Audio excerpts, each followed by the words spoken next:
I don't think Tim really needs an introduction. He's a I'll take one.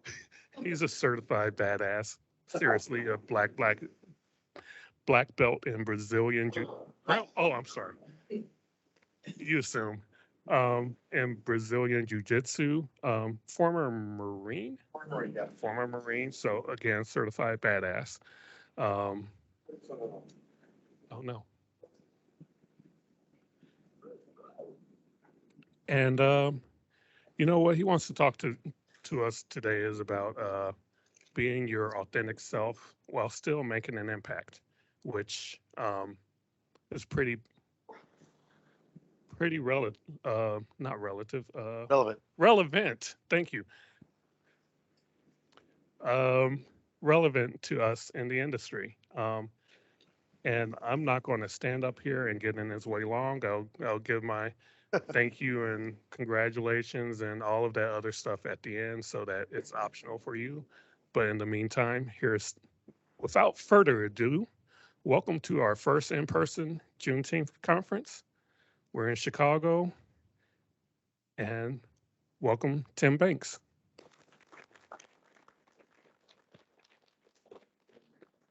Let me just slide this on over here real quick because I didn't want to have this playing for everybody else over here. There we go. All right.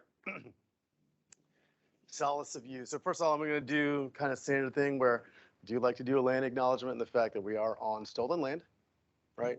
I'm not familiar with all the local native tribes, everything like that. We're on there, but if you're local to Chicago, if you don't know, I do suggest you check it out and figure out who we have to thank for this city being here. Also want to shout out to Mike for putting this on. Like, this is not a lot. This is not easy. It's not easy to throw a conference, especially something that's important like this that doesn't have corporate sponsors. We're not selling technology. We're not vending anything like that. This is not a tech conference. It's a conference for Black people in tech, and that's two different things. They're different, and that difference is profound and important. Right, so to do this without a lot of the typical type of support you would get for a tech conference is not easy, and it's not like Mike ain't got a regular job, right? So I do want to acknowledge Mike and his lovely partner, who I don't see, for their work in doing this. And I know Mike had a lot of stuff going on last minute, taking care of family stuff. So I want to express my appreciation to you for giving us this opportunity to meet together, right? So let me talk about the solace of you. So first off, real quick, when we talk about living unapologetically or being unapologetic, it's not a final form because there is none, right? So I am, as always, a work in progress. I will acknowledge the things I'm good at and the things I'm not good at, right? There will be some, there to give a content warning, there will be discussions about mental health, some self-harm and things like that. So just be kind of prepared for that. This is not, you're going to get a real raw journey, right? So some of you, who's ever heard of this band called Living Colour, right? They were a Black rock/metal band, came up in the 80s and 90s and stuff like that. This was a title of a song off the 1991 album Time's Up. I'll play it for you maybe later on if we can. If not, please go check it out. It's a great song, right? It's called Solace of You because it's talking about taking solace from the world and their partner, right? Or whoever their romantic interest is. But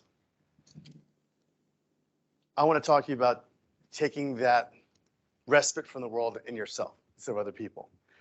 So let's get into this real quick. Now, so as part of this acknowledgement of what I am good at and what I am not good at, I'm not good at making slides, right? And so I don't if I don't have to. I'd rather talk. I'm not an artist. If you ever see me do slides, it's pictures and words, pictures and words. I'm not going to do that for us because I'm going to talk about it real quick, right? So Mike kind of mentioned a little bit about who I am.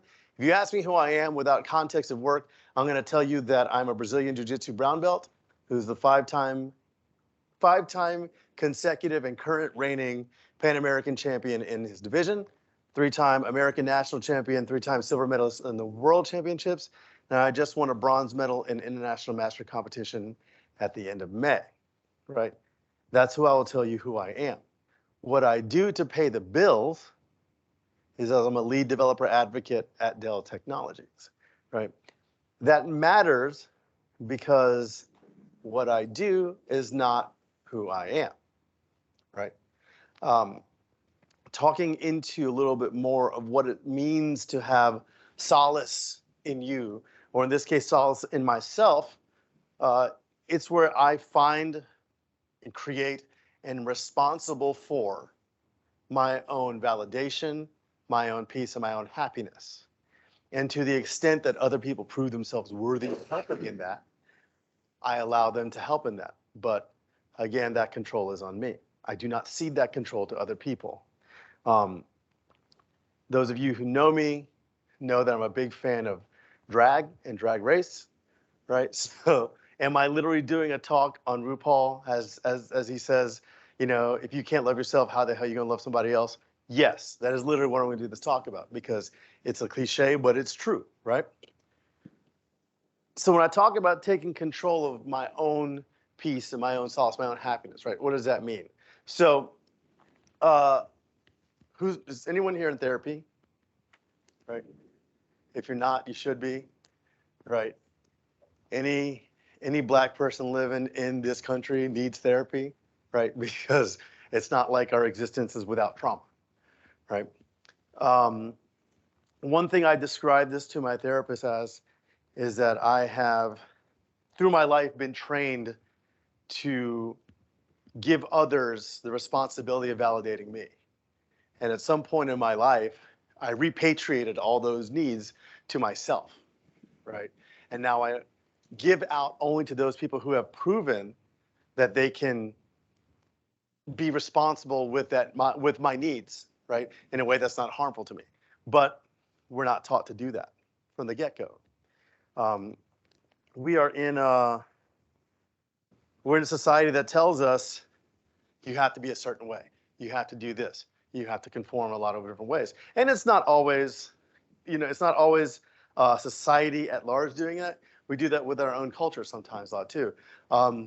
My dear friend Wesley here, who I will not pick on, carries a lot of the burdens that we give ourselves in ways that manifest themselves. But Wesley told me, you know, as we were talking the other day, that he's a first generation immigrant, right? So my mom is first generation. I don't know if anyone else is the children of immigrants or immigrants themselves, but there is a certain expectation, right, that a lot of folks, when they recently get here, to work and achieving success, being the primary driver for everything they do, right? Because and there is a certain level of reality in that. You do have to secure yourself. You do have to build a foundation that you can achieve from, right? But what we don't tell ourselves, or we really don't explain to ourselves, is that once you have done the work to build that foundation, you don't have to keep working like that, right? You can then coast a little bit. Then you can take a little bit of break. Then you can enjoy some of the things that you've built. But we don't ever really express that, right? We have this notion of hustling and going and being on the, you know, just grinding. I think they call it grind culture now, right? And I was, you know, young. I was young in tech, many in the last millennium. But that was a joke. Come on, that was really good. But and so I'm familiar with that, and I did the exact same thing, right? I did the. Did this thing go out again? All right, I'll grab the mic. I did that thing where we work 60 hours a week, and so hello. Yep, there we go. I think lavalier light might be out of battery. So one second here, handheld. One, is that better? Can you hear me? Yeah.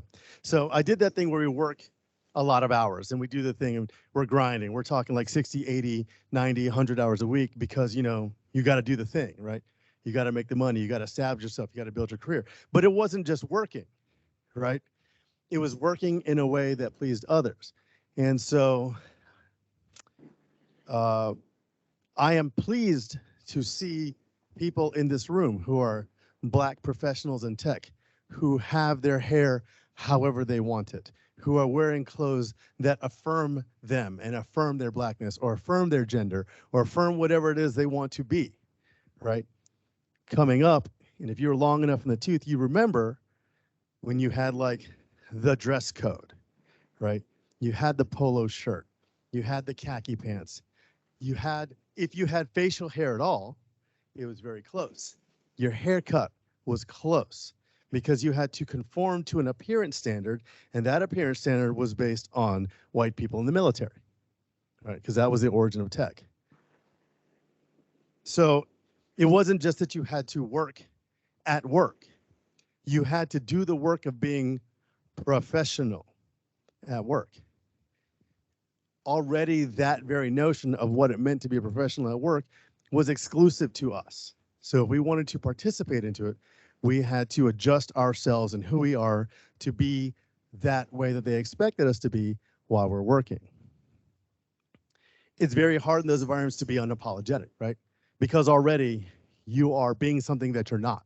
You're code switching. You're having to put on an appearance. You are, best way to say, you're in drag, essentially, right? We're all in drag as white people in the 90s in tech. That's just the facts, right? You couldn't have discussions about Blackness, about what the things we're going through, but you would be expected to field questions on it, right? Oh, did I go to sleep again? Come on, dog. That one's on me. But so we were expected to field questions on these things. We're expected to field questions on these things, and we're doing these things, right? You couldn't have boundaries, at least not the kinds we have today, right? You were expected to miss family obligations. You were expected to not really be sick, right? It's not dramatically different now, but it is different. I can recognize that we've made progress, right? We also did a lot of masking of other aspects of self. I am profoundly ADHD, which is why I'm not good at making slides, right? I suffer from CPTSD, major depressive disorder, involved in CPTSD that is dangerous if unmanaged, right? And then, you know, the kind of standard garden variety anxiety and rejection sensitive dysphoria that goes along with ADHD. You couldn't say that back then, right?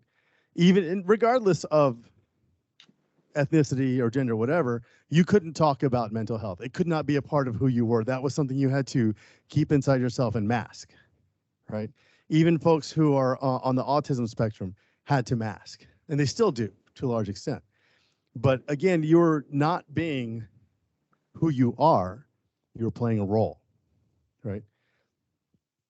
So what does this do to us over time, right? We have this, I explained this by talking about the notion of capacity, right? I have a certain amount of time in a day, and I have a certain amount of mental and emotional capacity to do anything. It doesn't matter what it is, right? If I am already using some of that capacity to act, quote unquote, professional, to dress a certain way, to not address things that I have, like conditions I suffer from, to not address societal issues, societal problems that are going on, right? I'm already operating at a diminished capacity because I have to dedicate some of that capacity to being presentable for the people that were paying me, right? Not just people that are paying me, the people who live in my neighborhood, right? You know, the people that you would see at church or the people that you would see at the store, right? When it came time for me to increase my capacity for work because I had to work more, it wasn't there. I don't have reserve capacity, right? If I'm running at 100% of my total capacity overall over time, I don't have it to dip into, but we're still expected to, right?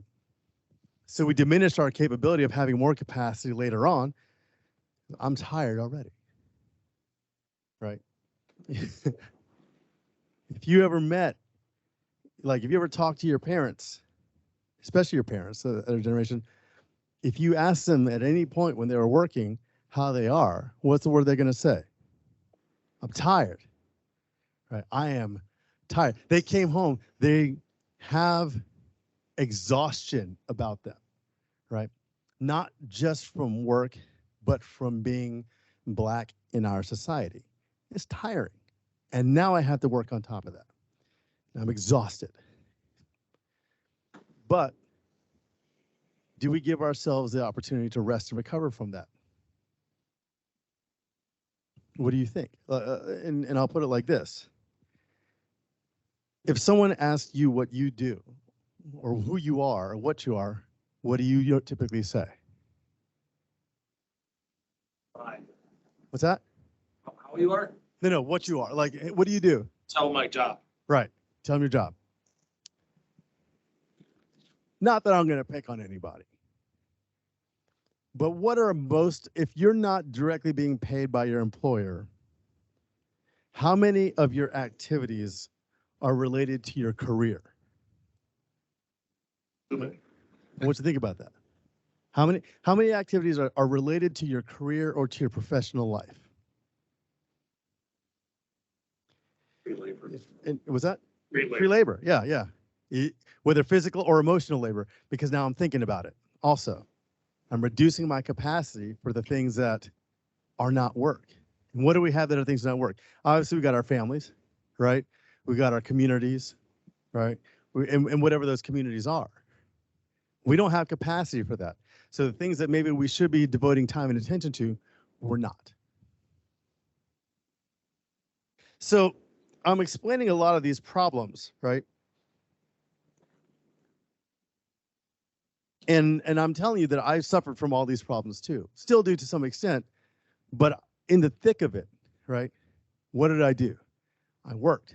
If you ask me what I did, what do you do? It's work, right? My career's been 26 years, a little more than at this point. I've been fortunate or unfortunate enough to have been in the workforce for 3 major recessions now, right? So 2000, 2001, the dot-com bust, 2008 recession, and then 2020 recession, right? I have personally seen people laid off from their jobs who had been at these places for years and years and years, or combination of places within that career for years. And the thing that they say is, I don't know what to do, right? We know people who identify who they are or their value from their job, right? But how much of that do you own and how much of that is somebody else in control of? If you identify who you are, or you get your value or your worth as a person from your employment, how many of you are in control of whether or not you're employed at that place or in that role? Really? Not one. Maybe if you own the business, and even then you have a little more control, but you don't have complete control. There are many circumstances outside of your control to which you are binding your sense of self and your value. It is a relationship that you have with those things you have to do and those people, but it is a relationship that gives you value. Now, here's where I go on my anti-capitalist socialist rant for a little bit. One of the main evils of capitalism, regardless of what your feelings towards capitalism are, is that it assigns people's value in society by their earning potential, or their current earnings or earning potential, right? It does not assign them any inherent value other than their ability to affect the flow of capital. So a person has no inherent value outside of their relationship to money in a capitalist society. That's evil as fuck. I don't even know how else to say that, right? And so it came around time if you're in the industry long enough, for my turn to be laid off, right? And so I got laid off. I've got 5 kids. I've got a mortgage. I've got a spouse who's a stay-at-home parent, right? And now I only saw myself through these series of abdications of my sense of self and my happiness and my value to other people. I now saw myself as a failed provider, right? I saw myself as the statistics. And what is one of the main stereotypes that society tells us about black men? That we don't work, right? Or we're absentee, or we're not good providers. The statistics are the opposite of that. But a lot of times a lot of times these people don't let the facts get in the way of their argument. But it mattered in the fact that I believe that too, right? And 2 things happened, right? Number 1, I had a severe depressive episode that required medical intervention, right? Which caused the number 2 to happen, which was me to finally divorce myself of the notion that my work or my earnings potential is what gives me value, right?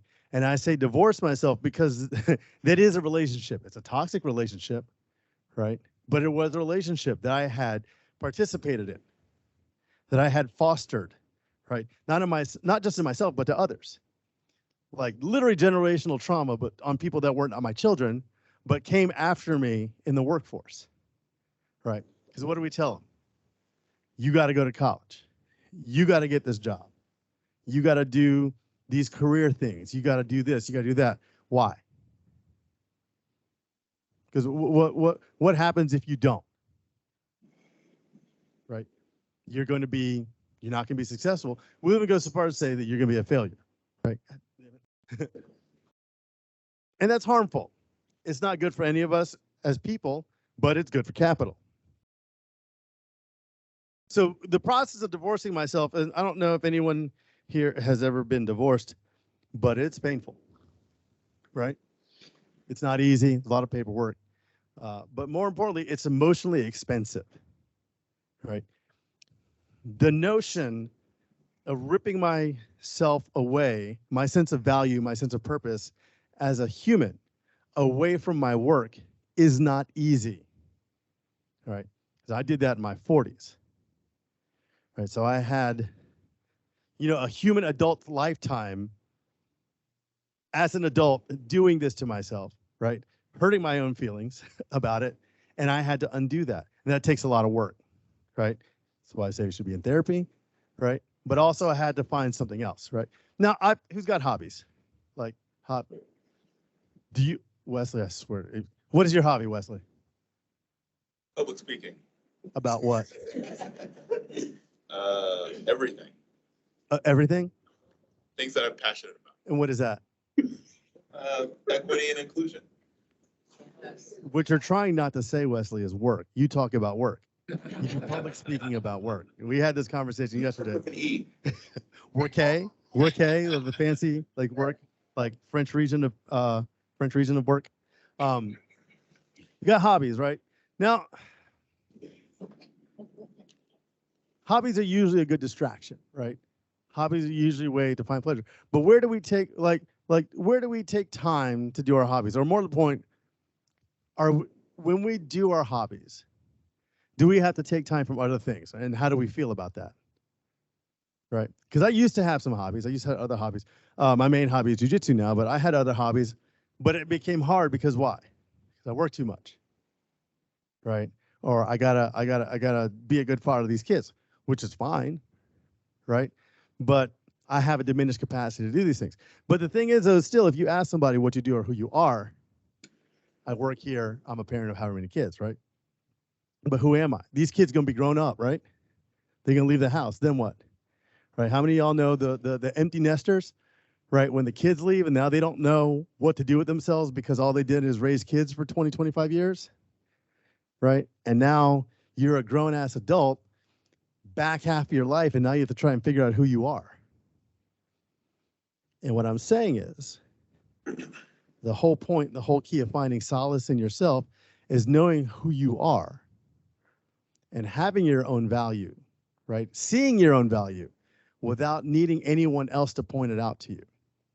And I'm going to tell you, especially as Black people, I'm not a Black woman, but I know it's harder for Black women because the more marginalized you are, the harder it is to be able to wrestle control of your narrative about how you think about yourself from others, because you have even more people telling you that you don't have value.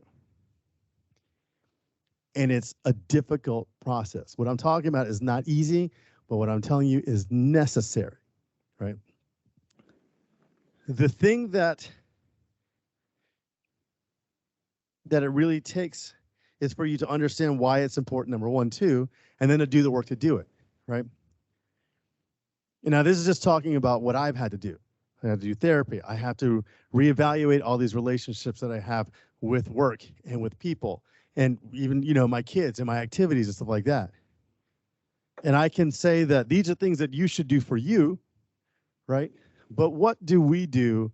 What can we do to bring this about for people who aren't us, right?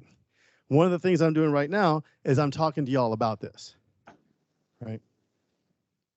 One of the things that being unapologetic about who I am and what I do is it allows me to advocate for myself first, for my own needs, right?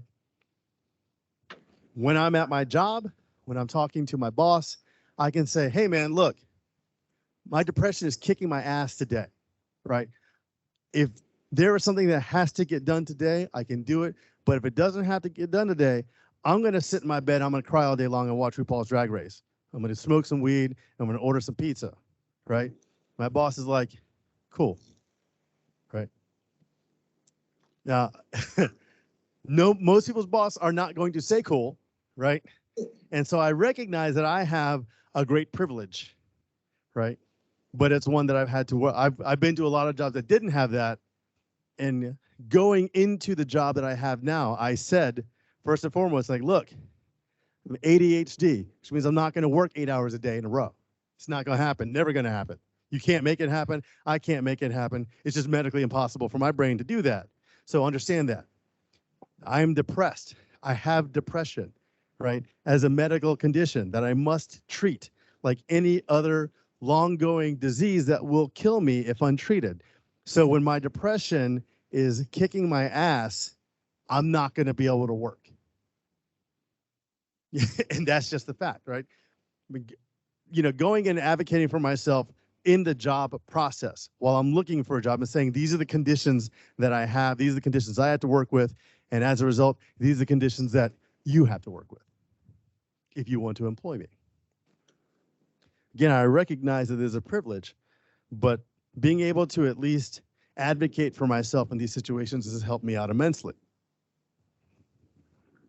I also understand that the reason that I can advocate for myself this way is because it doesn't matter if I have this job or not. I still have value. I am still worthy of love. I'm still a good person. I'm still a good parent. So if I didn't get this job and I have another job, right, that pays less, right, but still allows me to take care of myself, that's fine. Because my value is not defined by my job or how much I make, right? But at the same time, in this role, when one of my team members or somebody especially who's junior to me says, hey, I'm feeling today. My ADHD is acting up. My depression is kicking my ass. I had this shit happen and I just need some time. I can say, hey, take that time. You don't have to work today. Nothing we do here is that important, right? None of us is standing on a wall with a rifle protecting us from invasion right now, right? So the wheels of capital will not grind you if you take a day off, right? But not only advocating for my coworkers, my teammates to them, but then turning around and advocating for it up the chain, right? So for those of us who are longer in the tooth, who are more established in our careers, that's the thing that we can do, right? We may not be privileged, but we have privilege in our jobs based on our position, based on the amount of respect we garner, based on whether or not people listen to us. And if you're in a role where people listen to you, use that platform and that ability to advocate for others. After George Floyd's murder, the company I worked for had the company stand down. Nobody worked. We had no meetings, cancel all customer meetings, anything like that. We had one all hands that was a discussion. Now, the CEO of this company was a serial entrepreneur, had, done a lot of good stuff, smart businessman, the white guy from like Australia, New Zealand, one of those two, I can't remember, right? Privilege as privilege could be. But he also understood that this is bad and that people who are directly affected by this need a chance to be able to talk about it. So all he did was he had an all hands, brought us all on there. The company was 150 people. There's 3 black people, of which I was one. And he's like, I just want to give y'all a chance to say anything you need to say or not say, vent or whatever, but I want to give y'all this chance. Now, that had never happened to me in my life, although 2020 was a quote unquote unprecedented year. But when somebody gives you a mic, what do? You take the mic, right? And you speak on whatever's in your head, right? Somebody gives you a platform, right? If you're a black person in tech or a black person in society, if they give you a platform, you step on that motherfucker and you talk, right? Because people need to hear us. We don't have to worry about what they think about us in the end, right? But we need to advocate for our needs. And we need to advocate for each other. And that's what I did.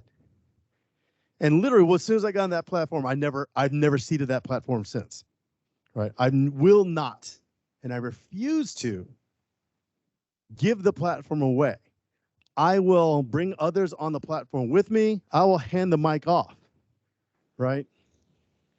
But I'm not going to step off the platform for anybody. I'm just going to bring more people onto it, right? So as someone who is senior, established in this company, that's what I can do. And really, to the extent, I think that's all a lot of us can do if we're in those roles. If you are junior, right, still fresh in your career, right, look for the people who have the platform. Look for the people who have established that respect. Talk to them, pick their brain, figure out what they did, but also ask them to advocate for you. Asking for help is just self-advocation, right? You are, if I need help and I'm asking you for help, I'm advocating for myself. I'm not expressing weakness. I'm not expressing anything that says I'm not good enough. What I am saying is that I need help and I need you to help me. That's part of that control I was talking about, right? You found someone who you respect, you found someone whose opinions matter, and you're going to ask them for some help, and that's okay. Right? The other thing that I think that junior folks can do, right, is to start very early in the process of understanding that it's just a job. This is just what you have to do to survive. This doesn't define you, right? Nor should it, right? It's great if you're in a job that you enjoy and the work that you love is great, but you cannot couple who you are to what you do to survive. You just can't. That will change over time. You will change over time, right? And the more you couple yourself to that, the harder it's going to be. Now, in the audience, in the room, there's a lot, just, there's some white dudes in here, right? Y'all have a role in this too, because you walk into a room with a platform. No one's going to give it, you have it. Society is giving you a platform already as a consequence of your birth, right? Some platforms are bigger than others, but you still have one. Your job is to share that platform, right? Your job is to advocate for others. Your job is to do some work, right? And recognize that there's a lot of societal harms that don't affect you, but that doesn't mean that they don't exist, right? Your job is to listen to the people when they say, hey man, this is a problem, right? And not to say, well, it's not really a problem. To say like, you know what? Let me see if I can see that problem. We're in tech, one of the things we do is we solve problems, right? That's one of the things, it's the brilliant things that we do is if somebody gives us a problem, whether it's something that's broken or something that needs building, and we fix that. But the thing that we do that's terrible is when someone says, hey, this is a societal problem, or this is a problem within our culture, or this problem with that. Because it's not a problem for you, the first thing we do, and I do it too, right? As a man, first thing I do is like, oh man, now is that really a problem, right? Instead of you saying like, hey, talk me through it, right? Ask more questions, listen more, and then advocate, right? Add your voice to those, right? There is a certain kind of there's a certain kind. Oh, God, lost my notes for a second because the connection went away. So give me a second. Yeah. Here we go. There's a certain guilt that we have when we ask for help, right? Y'all can do it too, right? If you don't understand something, you don't get it, right? Don't say, hey, please explain to me the oppression of black people, in 2 tweets or less, right? But maybe you can say like, hey, I want to know how this affects people. Where's a good place I can go? Right? If you come to people genuinely and they have space for it, they're going to help you. Please understand, when I talk about diminished capacity, I don't always have space to help you, right? That's not about you, right? Don't take it personally. Don't go like, well, I asked and they didn't help me, so, to hell with them, right? No, man, it's a lot, especially like right after something happens. I don't have the capacity, right? And I'll tell you, but understand that like, hey, it doesn't mean it's not a problem. It just means it's a lot for me to explain, right? But it's important for us. It's important for us to understand that needs to be done. But it's also important for us to say like, hey, if somebody needs help, I ain't got it today, man. I can't. I'm sorry. I don't have space for it, right? It's okay to have boundaries around what you can and can't do, right? It's okay to express those boundaries. It is okay for you to wall yourself off from everything that's not you just for a little bit so you can recover, right? And that's the hard part too, right? I was telling, was it you, Wesley? That I was telling the other day that I took a who's anyone here on call carry a pager for work? Like frontline engineers, I used to. I was an SRE for a while, right? He used to carry a pager for work. I took a 7-1 call from the delivery room. My wife at the time was not very happy about this. She felt my attention should be otherwhere. She was right. It should have been elsewhere. But I was like, oh, work needs me. I can't, what if I don't do it? Like, it's not going to get done and blah, blah, blah. Right. And because I was like, oh, well, if I don't do this ticket, then people are going to be mad at me. Right. And if they're mad at me at work, et cetera, et cetera. My wife at the time had raised a very valid point. I'm having your baby, dog. I don't know what else is more important than this. She was right. Because it wasn't, but we get in that mode. We get in that mode of like, do you log out of your stuff on vacation? Do you take vacation? Do you take PTO? If you take PTO, do you actually stop working? Right? And when I say stop working, do you log off your stuff? Do you not check your emails? Do you say, hey, I'm unavailable? Anything that you need can wait, or go talk to this other person, right? Do you have a boundary for yourself to let yourself be anything other than an employee somewhere, right? Can you be present in your own life without being nervous about it? Most of us probably not, and it's hard. Again, this is a process that needs to be done, but it's a process that is necessary, right? And I think that process also comes with finding the right place to be, right? A lot of us, I got a job, it's a good job, I'm happy about it, I don't want to leave.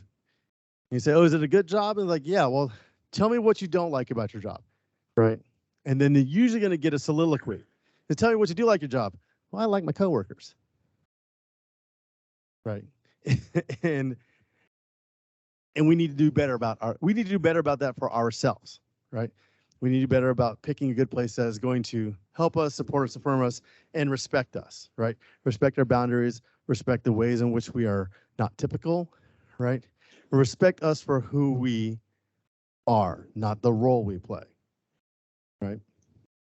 So when you can find a place like that, that's a good place. Like the other stuff, probably work out, you know what I'm saying? But if I get paid a little less, and don't get me wrong, I make bank. I'm not gonna lie, I got that bag, right? So it's very easy for me to say, but also the reason I got that bag is because I gave the bag away a few times to get here, right? Because I would rather protect my peace, right? That bag doesn't do me no good if I'm dead of a heart attack at 55. You know what I'm saying? That bag doesn't do me no good if I'm in a mental asylum, right?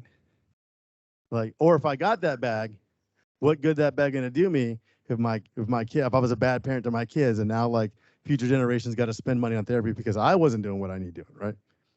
Figure out what's important. Figure out who you are. Figure out, and the last point I want to bring about this was once I figure out what my worth is and who I am, now I can have a reasonable discussion with an employer on what my time is worth, right? Because it's not like, oh, I'm just happy to have this job. I'm just happy that I got employed. I'm happy that because otherwise I wouldn't have value or whatever. Now I can be like, I have value, I'm good. If you want to lease my time, it's going to cost you this much.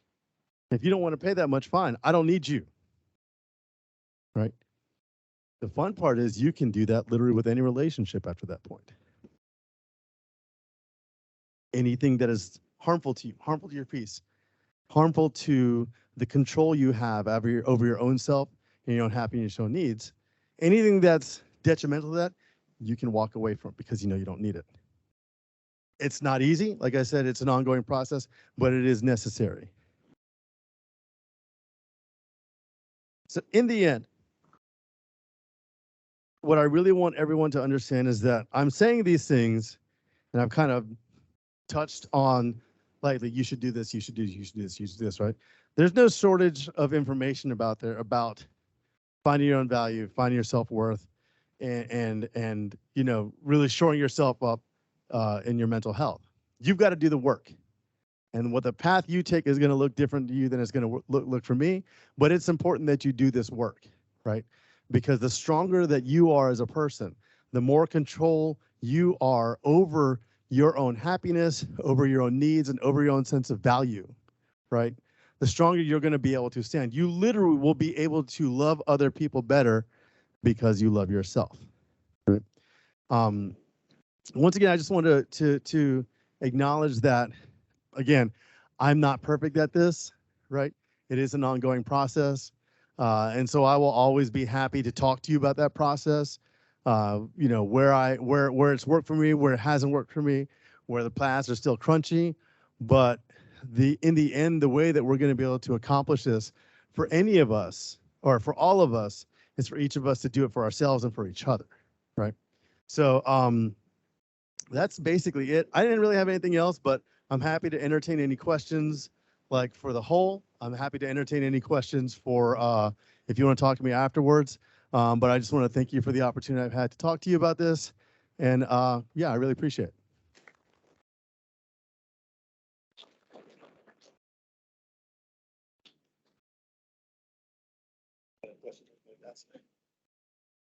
Thank you, Tim. Thank you, Tim. Thank you. Thank you. I don't know. There were about 20 gems a minute in your talk. Thank you for just getting it, because there has been a lot of change as we've been in the field. You know, I'm one of the longer in the tooth people, and I'm just happy to be here to help, like you said, pave the road for us to be better. You know, and that's honestly what Juneteenth is all about. When I first launched the conference, I thought about the fact that, you know, when the first celebration happened, you know, it's like, okay, we still can't vote, we still can't, we're still, you know, treated bad, but you know, we're free. Let's celebrate that. You know, there's so much more to do. There's so much more to build going forward. There's so much more work to do, but let's take this moment to celebrate, to recognize how far we've come. You know, 150 or so years later, and you know, as Tim mentioned, you know, our first conference was launched, you know, shortly after George Floyd was murdered, and we all know the litany of people who we keep adding onto the list. Um, but you know, we need to take a pause, recognize how far we've come, and celebrate that, but also, you know, gird our loins, or you know, put on our armor and prepare for the work that's to come. Um, and I'm excited for both of those opportunities. Uh, what's that? As I had this chair blocked. So what's going to happen? We have 2 breakout rooms. To your left, to my right, is breakout room 1. To your right, my left, is breakout room 2. So the schedule list where all the speakers are, we're going to take a break. There's snacks in the back still. We're about, I don't know what time it is. We're about an hour and a half behind the original schedule. It's fine, because, you know, we're here all day anyway. But we'll make announcements of who's where, when, in between breaks. The links for those being virtual are going on the website. I've sent emails to everyone who's already registered, and we'll provide updates to y'all. And Before we break out, did anyone have any questions for Tim? who's right now showing shade. Process of like divorcing from work identity or any like significant practices that help with that? Oh, thank you. Yeah, I could say, I was wondering if you had any, I guess, tips or practices that helped you like divorce from your work identity? Yeah, so So one of the main things that I did to divorce myself from the work identity was to, adopt an identity adopt the identity over which I have control.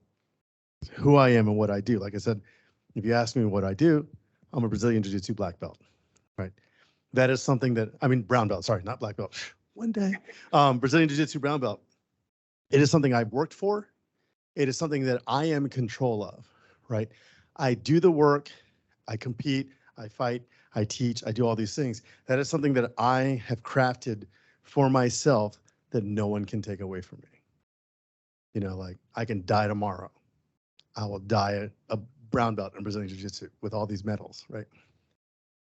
Get fired, laid off, quit, go to another job, retire, whatever.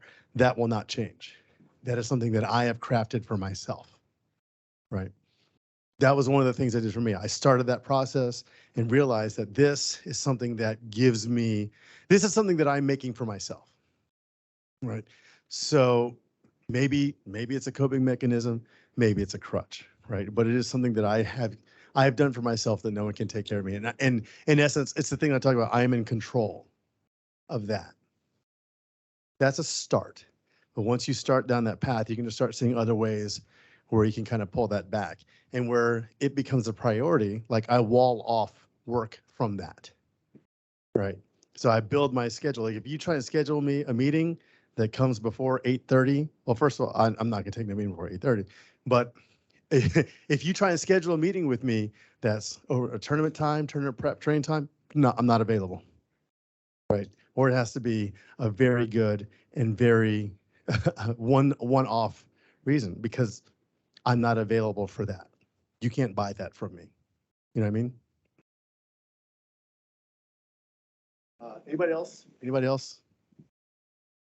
I Yeah. was just gonna say, I know that you had mentioned, I think speaking with someone, and I think that more recent than before, that has become acceptable, because it used to be a time when if you needed to speak to anyone who was not God or someone at church, you know, we kind of had the thing. Mhm. And just wanted, do you see more of people getting out, speaking with someone, knowing that it's okay that you are not mentally sound at all times?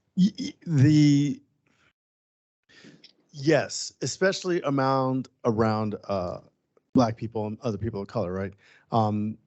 Being mentally unwell was typically okay for white folks, but not okay for us. And I'm not talking just white people saying it was okay. Within our own communities, right? We are sometimes our own worst abusers, whether it's mental illness, neurodivergence, whether someone is in the LGBTQ community, of which I am. I'm queer as the day is long, right? It's whether how Black men treat Black women in our own society, right? We are our own biggest oppressors sometimes, right? So being able to establish yourself, right, in a community, and then say, me as an established professional Black man can say, like, I am queer, I am mentally ill, right? I am all these other things, right? And none of these things has kept me from achieving this, right? But the reason it hasn't kept me from achieving this is because I have acknowledged these things, and I am openly seeking treatment for them, right? And the things that I need to be treated, and I'm being unapologetic about the things that I refuse to change, right? And so having an example of that leads to more people being able to do that. So to the extent that we have people like me or people like Mike or other people who are in the industry that says, yeah, hey, no, I have depression, I take meds, I take Trintellix. By the way, if you are on depression meds, if you can get Trintellix, it's great. But being able to say that, yeah, no, like, hey, I can't do that, man. I got therapy, right? Can't go today. Got my therapist. I've got to go do this, got to do that. Being open about these things and being transparent about it lets other people talk about it. When I talk about stuff like on social media, stuff like that, whenever I make a post about dealing with mental illness, I will get DMs, especially from Black people, saying like, I appreciate you talking about this. I appreciate you talking about what it feels like with your symptoms. I think I maybe need to go get checked out. The entire reason that I got diagnosed as ADHD is because somebody gave a talk at a DevOps Days about being ADHD. Nothing to do with tech. And I was like, I started checking off all these boxes, and I'm like, I should go get checked out. And I went and got checked. My psychiatrist was like, you are like off the chart ADHD. Like, how have you survived this long? I'm like, I was like, I survived because my dad had a very thick belt when I was a kid. And then, the rest of that was fear, right? But to be able to say like, no, I'm ADHD, and these are the bugs, and these are the features, right? And so I'm going to deal with them how they come. But talking about it, having discussions, and pushing back and advocating for others. If somebody says like, man, my kid don't need this, I was like, yeah, they do. Actually, they do, and you probably do too, right? Pushing back, advocating for yourself, and then advocating for others is the only way you can be able to do it, especially in our community. Wonderful. And then the last thing for me, I just wanted to say, I know that you spoke to our allies, and we do definitely appreciate them. Just a quick reminder that, the title is wonderful, but the title without action is like pointless. So I know that you probably can speak on that as well. It's funny because I've equated it to self-pleasuring, right? Like, hey, look, I'm an ally. Woohoo! See, look at me. I got, I wear the pin. I got, this thing. I have the, the little cool, the Black Power fist for Black History Month. But, but also there was a guy walking down the street that I didn't recognize, so I called the police, right? Which one of these is really the actions of an ally? So, so it's like you can't talk the talk, right? Because if you only talk the talk, we know here we sniff you out right away, and we're gonna smile at you and we're gonna hee hee, and then but we don't trust you, dog. We never gonna trust you, right? You have to show me. You cannot tell me, right? When you show me, all right, cool. I'm gonna trust you a little bit, but it has to be consistent. And the important part about this to be an ally is to be open to receiving honest, critical feedback about how you can be better without getting defensive, right? Because if you can't do that, I'm not gonna try no more. Well, you're just broken, and we will treat you as such. Like, again, you get the polite smile, like, hey, yeah, and then. So if you want a plate at the barbecue, man, it is a process. Okay, question from online attendee. Let me pull it up.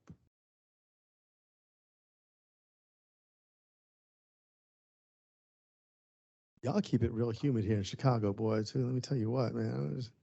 What are your coping strategies when you're feeling exhausted and stressed? Oh, that's a good one. So for me, stressed, I treat different than exhaustion. I can be both, but usually it's stress that leads to exhaustion for me, right? So one of the things I've done through therapy is to recognize the physical signs of stress, right? How do I know? Because it doesn't really, it's like anything else. It's like when water's boiling. Like if you got the pot, the lid on the pot, you don't know the water's boiling until it boils over, right? And then now you got a mess. So I look, for me, my own signs that I'm starting to boil, right? And it's like, how's my breathing? How's my sleep? You know, how am I eating? How am I able, like, am I able to focus on the few things that I can focus on, right?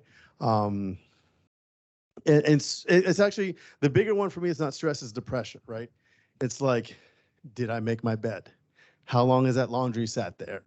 Right? You know, like things like that, like little indicators that I have. And what I've also done is I've reached out, I'm like, I will check in with like my partner, and she'll come over to the apartment. I'm like, if you come over to the apartment and those clothes have been there like 3 days in a row, ask me, right? Because it's probably an indication that I need to manage my depression, right? But I look for the indicators, and now I have like, okay, what do I need to do? Okay, let me take a little time off of work. Let me call my therapist, make sure I'm taking my meds, make sure I'm going outside, you know, doing some stuff like that. My various management strategies for me, right? Those management strategies aren't going to work for everybody else, but you got to learn what works for you. But the first thing you got to learn is you got to learn your symptoms and signs and stuff like that, right? Otherwise, what's going to happen is you're not going to know until it boils over, and now you got a mess to clean up.